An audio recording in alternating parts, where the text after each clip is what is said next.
Hello friends, Uma talk art and education में आपका स्वागत है। आज हम अपने इस वीडियो में देखेंगे संगम युग। ऐतिहासिक युग के प्रारंभ में दक्षिण भारत का क्रमबद्ध इतिहास हमें जिस साहित्य से ज्ञात होता है उसे संगम साहित्य कहा जाता है। संगम शब्द का अर्थ परिषद अथवा गोष्ठी होता है, जिसमें तमिल कवि एवं विद्वान एकत्र होते थे। प्रत्येक कवि अथवा लेखक अपनी रचनाओं को संगम के समक्ष प्रस्तुत करता था तथा इसकी स्वीकृति प्राप्त हो जाने के बाद ही किसी भी रचना का प्रकाशन संभव होता था। यानी जो भी लेखक या कवि आते थे उसमें वो अपनी रचनाएं प्रस्तुत करते थे संगम के समक्ष। जब अपनी रचनाएं प्रस्तुत करते थे उसके बाद ही उनको जो है इसको प्रकाशन का मौका दिया जाता था। परंपरा के अनुसार अति प्राचीन समय में पांड्य राजाओं के संरक्षण में कुल 3 संगम आयोजित किए गए थे। इनमें संकलित साहित्य को ही संगम साहित्य की संज्ञा प्रदान की गई है। नोटेड पॉइंट में देख लेते हैं। संगम साहित्य का संग्रह लगभग 300 ईसा पूर्व से 300 ईस्वी तक तमिलों द्वारा विविध सामाजिक पृष्ठभूमि में किया गया था। उपलब्ध संगम साहित्य का विभाजन 3 भागों में किया जाता है। पहला है पत्थु पपात्तु, दूसरा है इत्थु थोकै तथा तीसरा है पादिनेन कील कनकक्कू। तिरुवल्लुवर कृत कुराल तमिल साहित्य का एक आधारभूत ग्रंथ बताया जाता है। इसके विषय त्रिवर्ग, आचार शास्त्र, राजनीति, आर्थिक जीवन एवं प्रणय से संबंधित हैं। आगे देख लेते हैं। तमिल किंवदंतियों के अनुसार प्राचीन दक्षिण भारत में 3 संगमों का आयोजन किया गया था, जिसे मुच्चचंगम कहा जाता था। 3 संगम ये थे: प्रमुख संगम, प्रथम संगम, मध्य संगम, दूसरा संगम तथा अंतिम संगम, तीसरा संगम। इतिहासकार तीसरे संगम काल को ही संगम काल मानते हैं और पहले 2 संगमों को पौराणिक मानते हैं। देख लेते हैं यहाँ पर स्थान, अध्यक्ष, संकलित महत्वपूर्ण ग्रंथ। प्रथम संगम 4440 वर्ष पूर्व समुद्र में विलीन। स्थान मदुरा, समुद्र में विलीन। अध्यक्ष हैं अगस्त्य हैं अध्यक्ष। इसके अध्यक्ष कौन थे प्रथम संगम के? अगस्त्य। संकलित महत्वपूर्ण ग्रंथ कौन कौन से हैं देख लेते हैं। अकट्टियम, परिपदाल, मदुनारय, मुदुकुरुकु तथा कलारी आविरय। कोई भी इनमें उपलब्ध नहीं है। इतने ग्रंथ थे संकलित, लेकिन इनमें से कोई भी उपलब्ध नहीं है। दूसरा संगम 3700 वर्ष पूर्व कपाटपुरम अलैवाई, समुद्र में विलीन। अगस्त्य, इसके भी अध्यक्ष कौन थे? अगस्त्य थे। तोलकाप्पियम तमिल व्याकरण है, ठीक। रचनाकार तोलकाप्पियर। रचनाकार कौन है? तोलकाप्पियर। और ग्रंथ, संकलित ग्रंथ कौन सा है? तोलकाप्पियम। तोलकाप्पियम ग्रंथ है और रचनाकार है तोलकाप्पियर, ठीक है। आगे तीसरा देख लेते हैं। तीसरा संगम 1850 वर्ष पूर्व हुआ, मदुरा में हुआ। नक्कीरर जो है इसके अध्यक्ष थे। और इसके संकलित ग्रंथ कौन कौन से हैं देख लेते हैं। संकलित ग्रंथ कौन कौन से हैं। थोक्कै, कुरुथोक्कै, नत्री नई, एन कुरु, भुरु, परिपादल, कुथु, वरि, पेरिसय तथा सित्रिशय आदि। ये जो है तीसरे संगम के ग्रंथ हैं संकलित। नोटेड पॉइंट में देख लेते हैं। कवियों और विद्वानों की परिषद के लिए संगम नाम का प्रयोग सर्वप्रथम 7वीं सदी के प्रारंभ में शैव संत नायनार तिरुनाबुक रसु अप्पार ने किया। संगम काल के बारे में विवरण देने वाले अन्य स्रोत। अशोक के अभिलेखों में चोल, पांड्य एवं चेर के बारे में बताया गया है। मेगस्थनीज, स्ट्रैबो, प्लिनी एवं टालेमी जैसे यूनानी लेखकों ने पश्चिम एवं दक्षिण भारत के बीच वाणिज्यिक व्यापार संपर्कों के बारे में उल्लेख किया जाता है। कलिंग के खारवेल के हाथी गुम्फा शिलालेख में तमिल राज्यों का उल्लेख है। 8वीं सदी ईस्वी में इरैयानार अगप्पोरुल के भाष्य की भूमिका में तीनों संगमों का वर्णन किया गया है। आगे देख लेते हैं। इलांगोकृत शिल्पाधिकारम पायलों का गीत एक उत्कृष्ट रचना है। शिल्पाधिकारम का मतलब है पायलों का गीत। एक उत्कृष्ट रचना है जो तमिल जनता में राष्ट्रीय काव्य के रूप में जानी जाती है या मानी जाती है। इसमें 30 सर्ग हैं जिन्हें 3 खंडों में लिपिबद्ध किया गया है।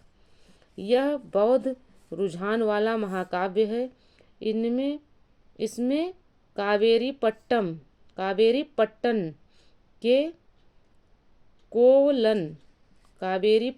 के कोलन, उनकी पत्नी कर्णगी एवं नर्तकी माधवी की प्रेम कहानी है।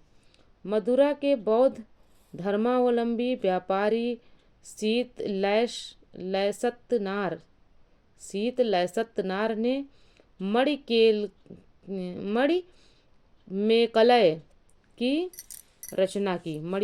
की रचना की। इनमें 30 सर्गों के अतिरिक्त एक प्रस्तावना भी है।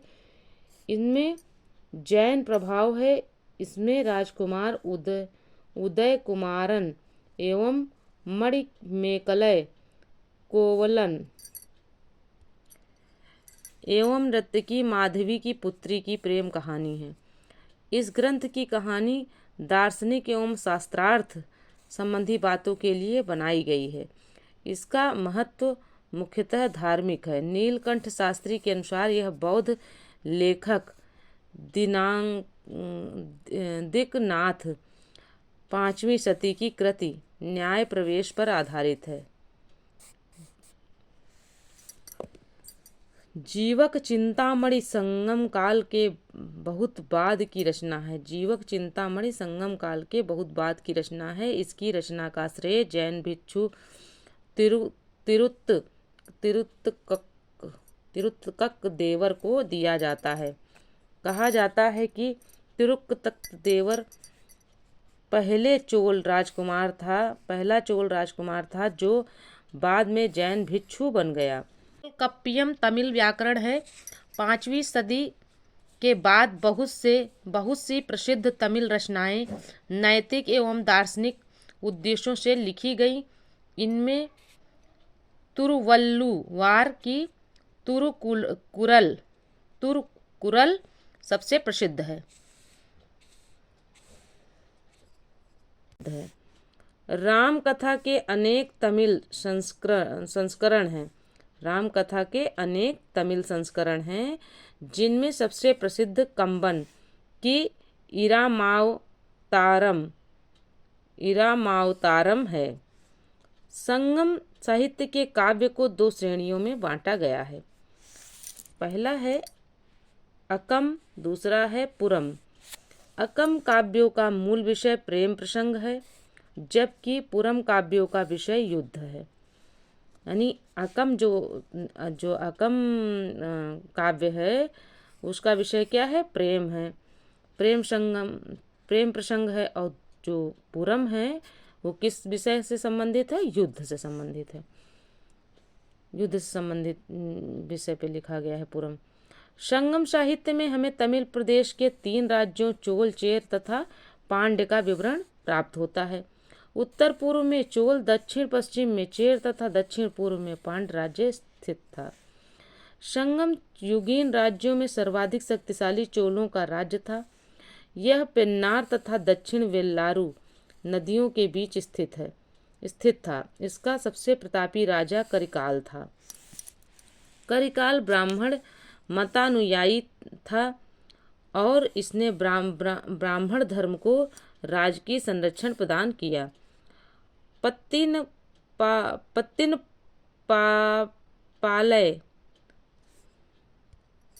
पत्तिनपालय में करिकाल के जीवन और सैन्य अधिग्रहण को दर्शाया गया है। संगम साहित्य के विभिन्न कविताओं में वर्णी युद्ध का उल्लेख मिलता है, जिसमें करिकाल ने पांड्य तथा चेर सहित 11 राजाओं को पराजित किया था। उसने पुहार या कावेरी पत्तनम शहर की स्थापना की और अपनी राजधानी उरैयूर से कावेरी पत्तनम में स्थानांतरित की। इसने कावेरी नदी के मुहाने पर बांध बनवाया तथा सिंचाई करने के लिए नहरों का निर्माण करवाया।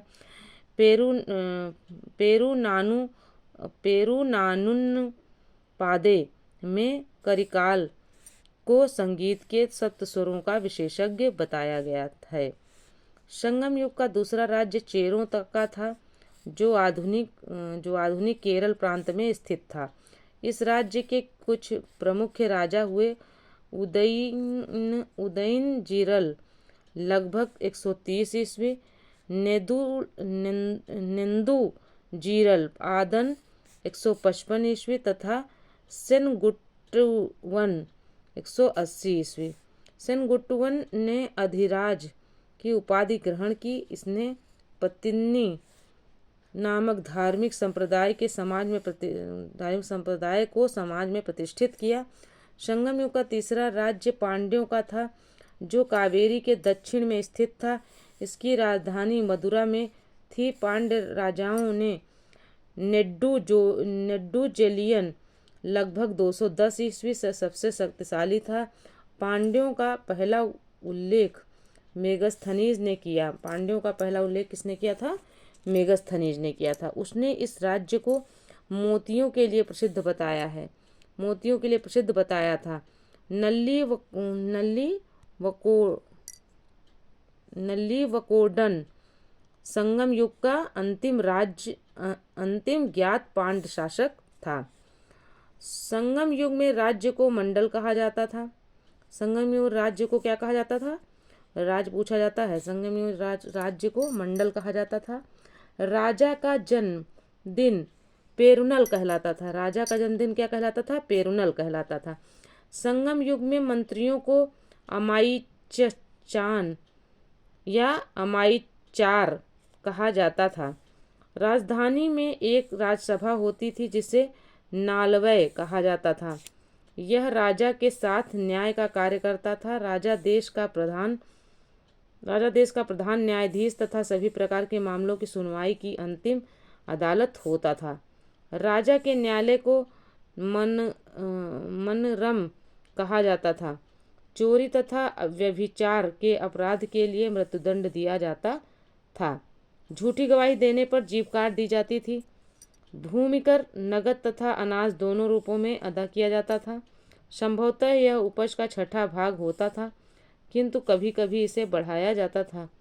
व्यापारियों से सीमा शुल्क एवं चुंगी वसूल की जाती थी।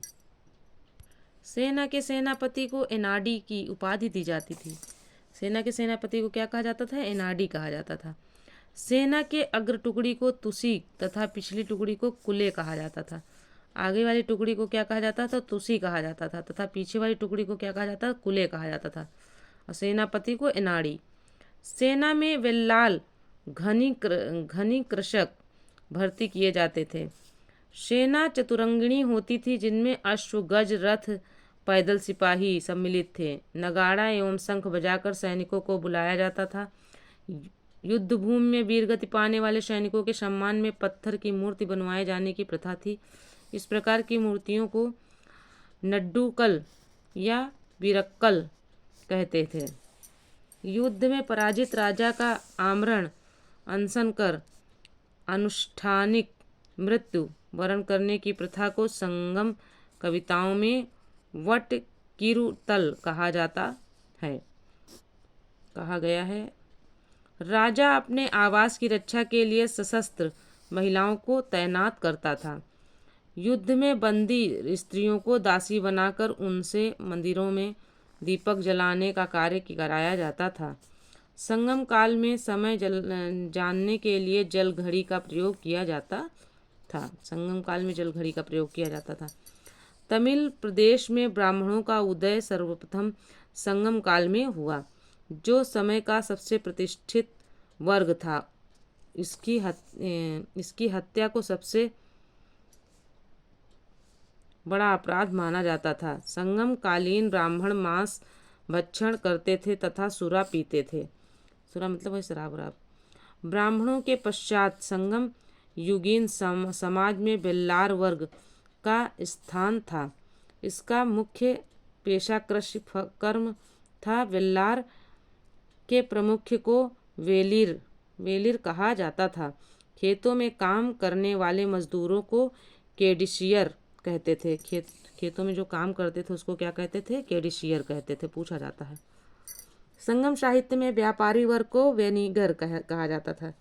संगम साहित्य में व्यापारी वर्ग को क्या कहा जाता था? जो व्यापारी वर्ग थे उनको वेनिगर कहा जाता था। जो खेतों में मजदूर लोग काम करते थे उनको केडिशियर कहा जाता था।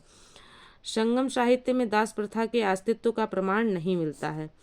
दास प्रथा के अस्तित्व का प्रमाण नहीं मिलता है। तोलिकाप्पियम नामक तमिल रचना से ज्ञात होता है कि संगम काल में विवाह को संस्कार के रूप में मान्यता प्रदान की गई थी। इसमें हिंदू धर्मशास्त्रों में वर्णित विवाह के 8 प्रकार ब्रह्म, दैव, आर्ष, प्रजापत्य, असुर, गांधर्व, राक्षस तथा पैशाच का उल्लेख मिलता है।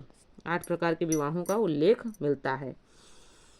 प्रणय विवाह की मान्यता दी गई थी, जिसे पंचतीणय कहा जाता था। एक पक्षीय प्रणय को कैक्कीणय व अनुचित प्रणय को पेरुंदीणय कहा जाता था मतलब कहा गया उस समय।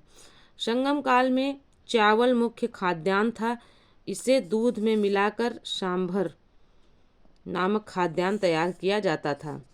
नृत्यक, नर्तकियों व गायकों के दल घूम कर लोगों का मनोरंजन किया करते थे। संगम साहित्य में इन्हें पाणर या बिडेलियर कहा जाता था। तमिल साहित्य में मच्चेलियर तथा ओवैयर जैसी कवित्रियों की चर्चा हुई है, जिससे स्पष्ट है कि इस काल की स्त्रियां सुशिक्षिता होती थीं। संगम काल के लोग कौवे को शुभ पक्षी मानते थे, जो अतिथियों के आगमन की सूचना देता था। कौवे नाविकों को सही दिशा का भी बोध कराते थे। इस कारण सागर के मध्य चलने वाले जहाज़ों के साथ उन्हें ले जाया जाता था। संगम काल में समाधियों के स्थान पर पत्थर गाड़ने की प्रथा थी। इन्हें वीरगल अथवा वीरप्रस्तर कहा जाता था। इनकी पूजा भी होती थी। प्रायः युद्ध में वीरगति प्राप्त सैनिकों के सम्मान में खड़े किए जाते थे। संगम काल में फिर से देख लेते हैं। प्रायः युद्ध में वीरगति प्राप्त सैनिकों के सम्मान में खड़े किए जाते थे। संगम काल में चोलों की समृद्धि का मुख्य कारण उनका सुविकसित वस्त्रोद्योग था। पांड्य राज्य में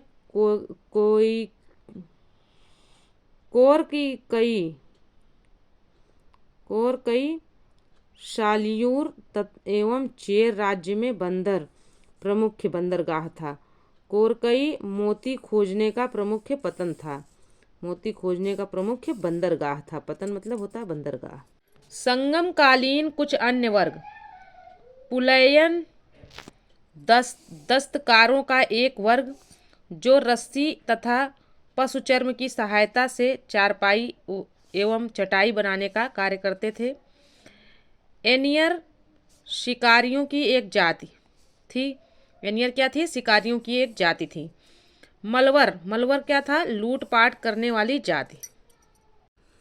कोरोमंडल समुद्र तट पर पुडुचेरी से 3 किलोमीटर दक्षिण में स्थित अरिकमेडु चोल वंश का एक प्रमुख बंदरगाह था। इस बंदरगाह से रोम के साथ व्यापार होता था। 1945 ईस्वी में हुई यहाँ की खुदाई से एक विशाल रोम बस्ती का पता चला है। यहाँ मनकों के निर्माण का कारखाना भी था। पेरिप्लस में अरिकमेडु को पेडोक कहा गया है। संगम नोटेड पॉइंट में देख लेते हैं। संगम काल में ही मिस्र के एक नाविक हिप्पोलस ने मानसूनी हवाओं के सहारे बड़े जहाज़ों से सीधे समुद्र पार कर सकने की विधि खोजी थी। तमिल देश का प्राचीन देवता मुर्गन था। कालांतर में उसका नाम सुब्रमण्य हो गया और स्कंद कार्तिकेय के साथ उसका तादात्म्य स्थापित कर दिया गया। हिंदू धर्म में स्कंद कार्तिकेय को शिव पार्वती का पुत्र माना गया है। स्कंद का एक नाम कुमार भी है और तमिल भाषा में मुर्गन शब्द का यही अर्थ होता है। मुर्गन का प्रतीक मुर्गा माना जाता था तथा उसके विषय में यह मान्यता थी कि उसे पर्वत पर क्रीड़ा करना अत्यधिक प्रिय है। उसका अस्त्र बर्छा था। कुरवश नामक एक पर्वतीय जनजाति की स्त्री को मुर्गन की पत्नियों में माना गया है। वर्ण का सामाजिक वर्गीकरण संगम कवियों को ज्ञात था। संगम साहित्य में पवित्र या जादुई शक्तियों में विश्वास। संगम साहित्य में फिर से देख लेते हैं। संगम साहित्य में पवित्र या जादुई शक्तियों में विश्वास जताया गया है जिसे अनकु कहा जाता है। तो फ्रेंड्स यह वीडियो यहीं तक था। मिलते हैं अगले वीडियो में। तब तक के लिए जय हिंद जय भारत। वीडियो पसंद आए तो चैनल को सब्सक्राइब करें, वीडियो को लाइक करें, अपने दोस्तों में शेयर करें। Okay friends.